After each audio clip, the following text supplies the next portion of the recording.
Yeah, just trying to get prepared for Tennessee at this point in time.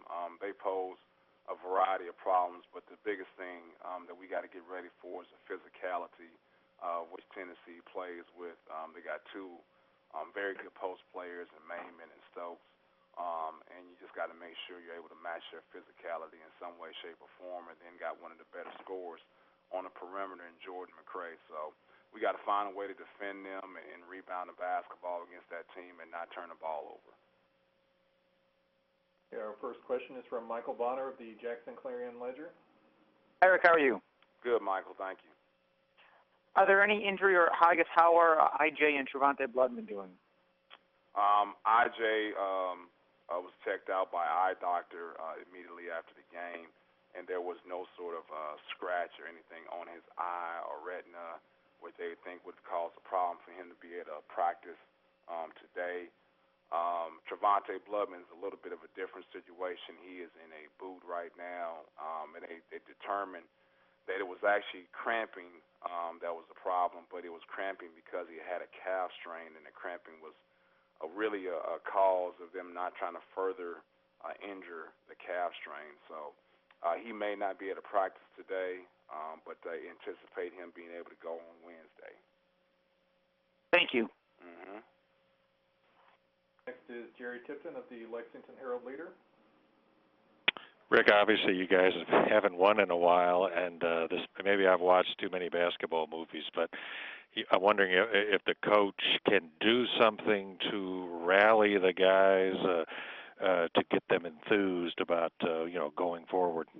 Yeah, that's a good question, Jerry, and maybe I'm too simplistic in things, and maybe my math background, and I'm too black and white on stuff, but to me, like, you don't give yourself a chance to get out of this slump or win if you don't play hard and you don't compete.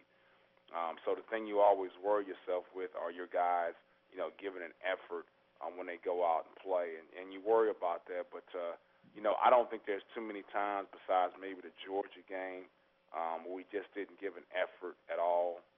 But I thought we've been pretty competitive as far as like playing hard and giving an effort. So when he started not seeing the effort on a day-to-day basis in practice, which is even harder to get up for than the game, then I'll start getting concerned about things. But, right now, Jerry, I don't want to belabor this point, but we're just simply devoid of bodies at this point in time. Right. We've had a situation where, our guys are getting in foul trouble, and especially on the front line, we're playing these big physical teams like an LSU and a Tennessee we're about to play.